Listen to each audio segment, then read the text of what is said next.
Now, I haven't washed my dishes or done my laundry in 2 days, okay? Partly because I look like a lesbian walnut. But the other reason is because all I've been doing is watching the 2018 Warriors reincarnated, aka the 2026 Hornets. These guys have beat up on the Celtics, blown out the Thunder, Philly stood no chance. And I'm convinced this is the greatest starting 5 in NBA history, okay? These guys are 20-2 in the year of 2026, absolutely pissing three-pointers on NBA teams. They've been playing so well that they're matching records set by the 2018 Warriors. 2018 Warriors! I can understand why Kevin Durant wants to join them, okay? Especially with the way Jabari Smith is playing. And so in this video, we're going to break down what makes the Hornets so good. We're going to take a detailed look at each player in the starting 5. And by the end of the video, you'll be convinced that this is the greatest starting 5 in NBA history. And the Hornets have been bad my entire life, okay? I don't think I've ever seen a good Hornets team. Even Jeremy Lin, my Asian brethren, couldn't get me to tune into Hornets games. These guys literally had a 7-59 record in 2011. What was Michael Jordan doing? That is brutal, okay? They had Kemba for years, couldn't build around him properly. Just always bottom feeders, okay? You would have the Hornets lottery ball in the machine before the season even started, and it was looking like it was gonna be one of those years again, okay? They started this season 4-11. LaMelo Ball injured again, okay? People were putting him in trade talks alongside of John Morant and Trae Young. Just disrespectful. And even 2 months ago, the Hornets were 13-25. They're still in lottery talks. Matter of fact, this is what Draymond Green said about the Hornets on January 19th. Because the Charlotte Hornets is a team that is tanking right in your face in plain sight. Just so wrong. But they currently sit at 32-31, 9th in the East, 6 straight wins. They've won 10 straight road games, okay? Just whooped the Celtics. And they are the 4th team in NBA history to beat the last 3 reigning champions by 20+ points each in the same season. The first to do so in over 60 years.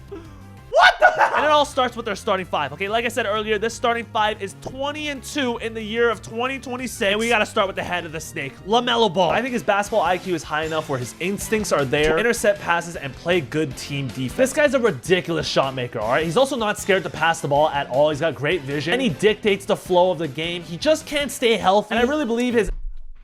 Where's my offer? While civilians of Charlotte are in fear of LaMelo Ball being back on the wheel, basketball players across the league are also in fear of LaMelo Ball's one-legged fadeaway 3. I mean, this might be the greatest grenade launcher in NBA history. From Nantucket! From Nantucket! Playing exactly the same way he's been playing since he was at Chino Hills, all right? Playing like he's at the Y. And he's still not media trained, okay? That part of LaMelo probably will never change. No, it's great, and just having that energy. They want to fuck with me today, huh? And then they wonder why. Truly an unorthodox player, okay? One of a kind. I still can't believe he isn't an all-star over Pascal Siakam. Terrible format, terrible decision making. But he's also taken more steps as the leader of the team, okay? Posting this picture with Colin Knaple right here with the song Ain't It Fun by Bear. Ain't it fun? All of his other songs, Babyface E, Young Boy, V's, Lil Baby, the one post with Con. Imagine he posted a picture with me, and it was that would be historic, but he's even got NBA reporters going crazy. I have stood by LaMelo like a jilted, cuckolded husband standing by their wife for years and years as all the slanders come in, and I've said I've not given up on this guy. You can't teach the size, the vision, the shooting. Right.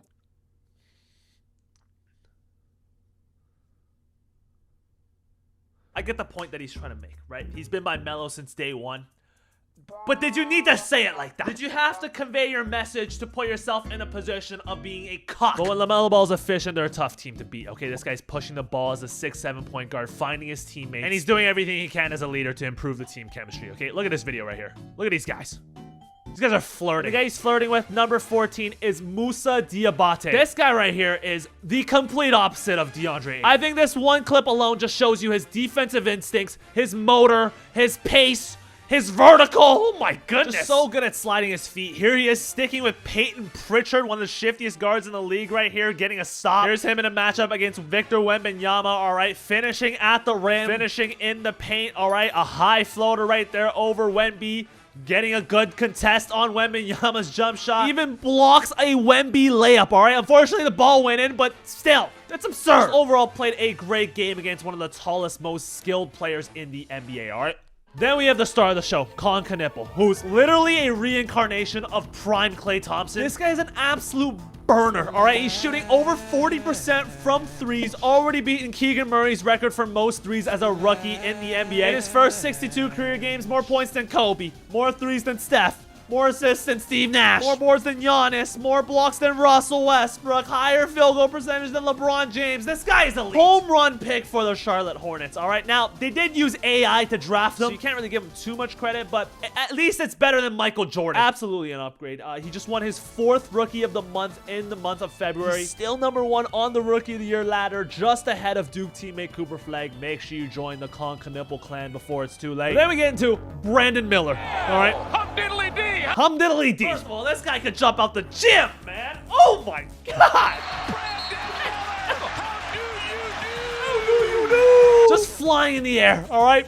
I don't know what the hell Kuzma was thinking jumping there. How do you do? Besides his finishing at the rim, this guy shoots the ball at an elite clip, okay? Most three-pointers made since January 1st. LaMelo Ball, Knipple, Brandon Miller. 1, 2, and 3. There's just not really much that this guy can't do. Like, he's just filthy. He reminds me of a young, lankier version of Paul George. It's just so smooth. I hope he performs in the playoffs. At the round of the 5, we have Miles Bridges, who I believe is the longest tenured Hornet. Now, this guy's thirsting, starving, salivating just at the thought of a playoff run because he is 2nd in the league in most games without the playoffs, okay? Right behind Lauri Markkanen. Colin Sexton's in 3rd. He got traded at the trade deadline. But since there's 3 elite scorers on the team, Bridges doesn't have to carry the offensive workload that he used to have to carry when the Hornets were finishing 14th and 10th and 13th. All he really has to do is play the hustler, enforcer type of role, one that every team needs in order to sustain success for the team long term. All right, here he is squaring up with Isaiah Stewart. Isaiah Stewart representing woman. But the architect of the team, okay? The guy who put together this starting 5 is Charles Lee. Now, the first year that Lee joined the Celtics as an assistant coach, they won a championship. So even though people say Charles Lee is from the Joe Mazzulla tree, does Charles Lee need Joe Mazzulla as much as Joe Mazzulla needs Charles Lee? I'll let you guys think about that one, but let's break down some film. First play of the game,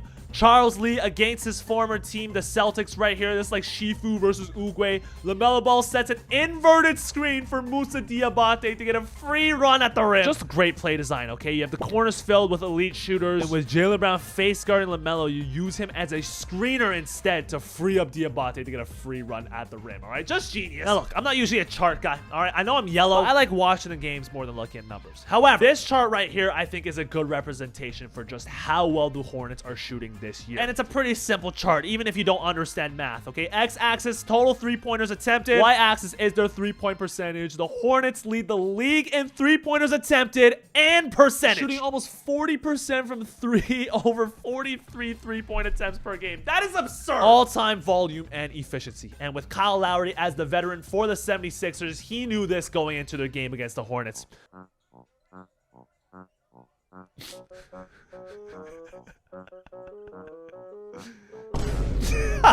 They absolutely worked Philadelphia right here. I also got to shout out the general manager, Jeff Peterson, for the Hornets, okay? Hired by the new Hornets ownership, not by Michael Jordan. Well, I'm not going to give him too much credit for drafting Knipple 4th overall because the team literally used a robot. I will give him credit for signing Moussa Diabate on a 2-way deal. I like the trade for Kobe White, played college ball at North Carolina. He's been a great backup point guard for them when LaMelo's on the bench. And while his first draft as a general manager was absolutely horse, drafting Tijon Salon 6th overall. You know what? I can see why they used the robot. He still deserves partial credit, okay? I also like his Sion James pickup in the 2nd round last year in the draft. He can pick up full court. He's a dog. But my favorite part of the Hornets is not their three-point shooting, okay? It's not Knipple. It's not LaMelo Ball. It's not their play style.